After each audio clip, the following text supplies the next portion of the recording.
Hanya pendidikan yang bisa menyelamatkan masa depan. Tanpa pendidikan, Indonesia tak mungkin bisa bertahan. Najwa Shihab. Assalamualaikum warahmatullahi wabarakatuh. Salam sejahtera bagi kita semua. Salam Om Swastiastu, Namo Buddhaya. Dewan juri yang kami hormati, perkenalkan nama saya Vina Sopianti, selaku pembicara pertama tim debat dari AMPIB Universitas Islam Negeri Raden Intan Lampung.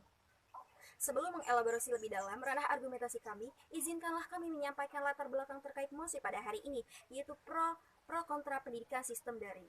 Pendidikan adalah kunci pembangunan sumber daya manusia. Kualitas sumber daya manusia adalah gerbang menuju Indonesia emas, yang adil dan sejahtera, aman dan damai, serta maju dan mendunia. Pendidikan yang akan menentukan kemana bangsa ini akan menyongsong masa depannya, ataukah menjadi bangsa besar yang beradab, cerdas, dan mampu beradaptasi dengan perubahan zaman, atau menjadi raksasa sakit, tenggelam dalam permasalahannya sendiri, kalah dalam persaingan global, atau kembali diacak-acak oleh berbagai kepentingan baik dari dalam maupun dari luar. Saat ini, negara-negara sedang mengalami pandemi COVID-19. Hampir semua aktivitas kehidupan manusia dibatasi demi memutus mata rantai penyebaran virus corona, termasuk dunia pendidikan. Hampir tidak ada yang menyangka wajah pendidikan akan berubah drastis akibat adanya pandemi.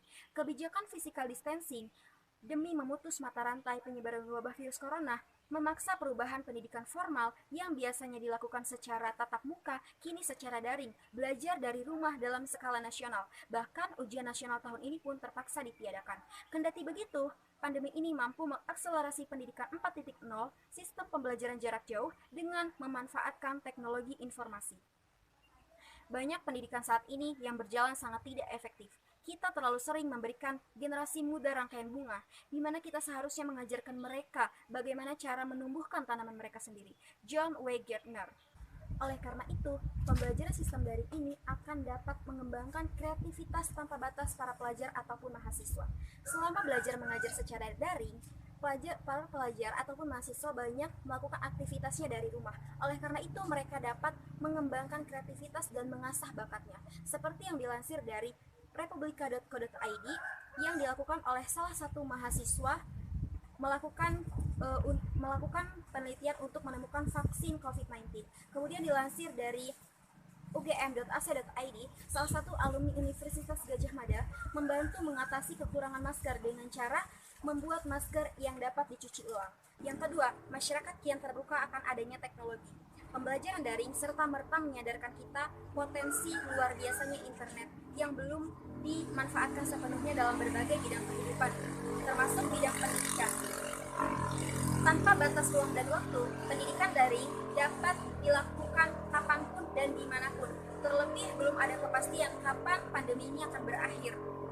Sehingga pembelajaran daring adalah kebutuhan mutlak yang harus dipenuhi oleh masyarakat Indonesia. Tidak hanya itu, di tengah-tengah maraknya pandemi ini, banyak sekali bermunculan aplikasi belajar online, bermunculan aplikasi startup, kursus online gratis, dan bahkan ada bimbingan belajar yang memberikan potongan harga. Salah satunya contohnya Ruang Guru. Kemudian yang ketiga, lebih dekat dengan keluarga. Pembelajaran daring selama belajar mengajar di rumah, anak akan lebih dekat dengan keluarga, sehingga karakter seorang anak dapat dilihat langsung oleh kedua orang tuanya. Dengan demikian, berdasarkan hal tersebut, di sini kami sangat sepakat terhadap pendidikan sistem daring. Selanjutnya akan dielaborasikan lebih dalam oleh pembicara kedua dari tim kami sebagai kontra.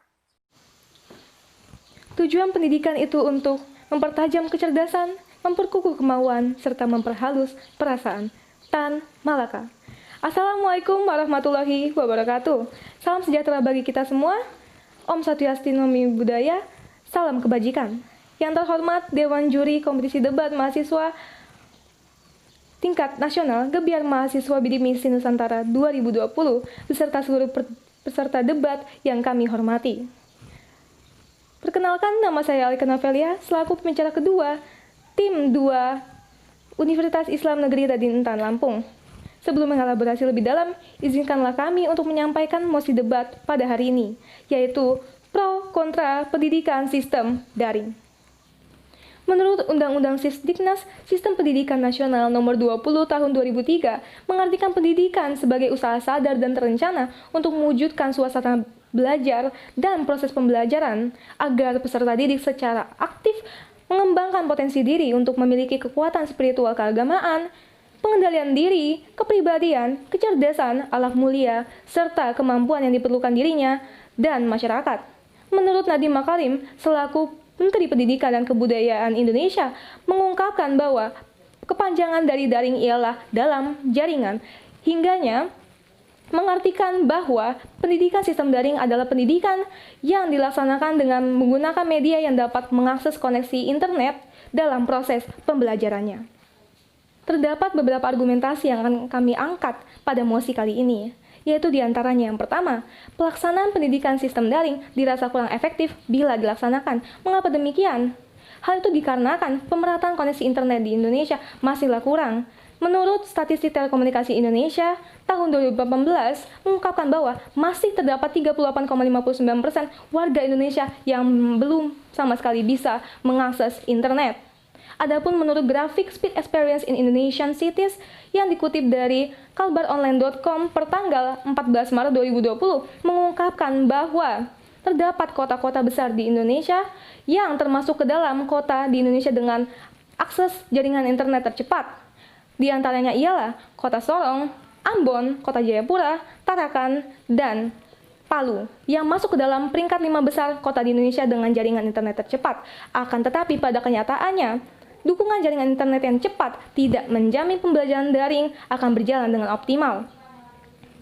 Hal ini seperti yang diungkapkan oleh Kepala Dinas Pendidikan Kota Palu, Ansyar Sutiadi, yang mengungkapkan bahwa pendidikan sistem daring yang dilaksanakan di Kota Palu tidak berjalan efektif. Hal itu dikarenakan sarana dan prasarana yang tidak mendukung. Bahkan berita buruknya ialah pendidikan sistem daring yang kurang efektif seperti ini membuat ia yakin bahwa kualitas pendidikan yang sesuai dengan kurikulum tidak akan terpenuhi. Adapun menurut pernyataan yang diungkapkan oleh Kepala Dinas Pendidikan Kota Ambon, Fahmi Salatalohi, yang dikutip dari berita kotaambon.com per tanggal 5 Agustus 2020, ia ungkapkan bahwa masih ditemukan berbagai kendala dalam pelaksanaan kurikulum berbasis daring, antara lain yaitu keterbatasan smartphone hingga jaringan internet untuk melaksanakan PJJ online atau pembelajaran jarak jauh secara online. Selanjutnya ia katakan terdapat 200 sekolah yang sudah terdata. Tidak hanya siswa yang didata, akan tetapi mendata juga guru-guru yang tidak memiliki Android. Dewan Juri yang arif dan bijaksana, bila kota besar dengan peringkat tertinggi pada koneksi jaringan internet tercepat masih memiliki kendala dalam melaksanakan proses pembelajaran secara daring, sehingganya pendidikan secara daring tidak berjalan optimal, lalu bagaimana dengan nasib kota-kota lain di Indonesia yang berada di peringkat bawahnya? Kami khawatirkan masalah yang sama akan juga terjadi pada kota-kota lain di Indonesia. Sebab koneksi jaringan merupakan hal penting dalam proses pelaksanaan pendidikan sistem daring. Sehingganya apabila terjadi malkoneksi yang disebabkan oleh koneksi jaringan internet yang lambat ataupun terganggu, tentu saja hal ini akan mengganggu konsentrasi pelajar dalam belajar dan mengikuti pelaksanaan pendidikan sistem daring. Hal ini kami takutkan akan membuat kualitas pendidikan di Indonesia akan semakin memburuk. Berikutnya argumen kedua kami, yaitu pelaksanaan pendidikan sistem daring menyebabkan tidak tercapainya tujuan pendidikan secara komprehensif. Menurut taksonomi Benjamin Bloom, tujuan pendidikan dibagi ke dalam 3 domain, yaitu diantaranya kognitif domain, afektif domain, kemudian psikomotorik domain. Namun pada kenyataannya, yang kami temukan pada pelaksanaan pendidikan daring hanya mengedepankan pada peningkatan dan pengembangan kognitif domain, sehingga aspek lain terabaikan. Argumen ketiga atau argumen terakhir yang dapat kami ungkapkan, yaitu tidak semua keluarga di Indonesia memiliki ruang kondusif bagi peserta didik untuk belajar, sehingganya tidak ada dorongan motivasi semangat bagi pelajar dalam belajar. Menurut penelitian yang dilakukan oleh Ikatan Mahasiswa Muhammadiyah Jakarta, yang melakukan riset melalui Google Form pada pelajar dan mahasiswa di Yogyakarta, mereka mengungkapkan bahwa terdapat mayoritas responden sebesar 63% merasa bahwa mereka tidak memahami pelajaran dan mata kuliah melalui pembelajaran sistem daring. Dewan Juri yang terhormat, adapun solusi yang kami berikan ialah dengan tetap melaksanakan pembelajaran secara luring yaitu pendidikan dengan sistem tatap muka yang sesuai dengan protokol kesehatan. Hal ini dinilai bagi kami akan sangat efektif untuk diberlakukan dan dilaksanakan selama pandemi yang berlangsung. Baik, cukup sekian dari saya selaku pembicara kedua. Berikutnya akan dilanjutkan oleh pembicara ketiga kami dari tim 2 Universitas Islam Negeri Raden Intan Lampung. Terima kasih. Wassalamualaikum warahmatullahi wabarakatuh. Assalamualaikum warahmatullahi wabarakatuh. Salam sejahtera bagi kita semua. Om Swastiastu, Namo Buddhaya, salam kebajikan. Yang terhormat Dewan Juri Kompetisi Debat Mahasiswa Tingkat Nasional Gebiar Mahasiswa Bidik Misi Nusantara 2020 beserta seluruh peserta yang kami hormati. Sebelumnya izinkan saya memperkenalkan diri terlebih dahulu. Nama saya Yulita Putri sebagai pembicara ketiga dari tim 2 Universitas Islam Negeri Raden Intan Lampung.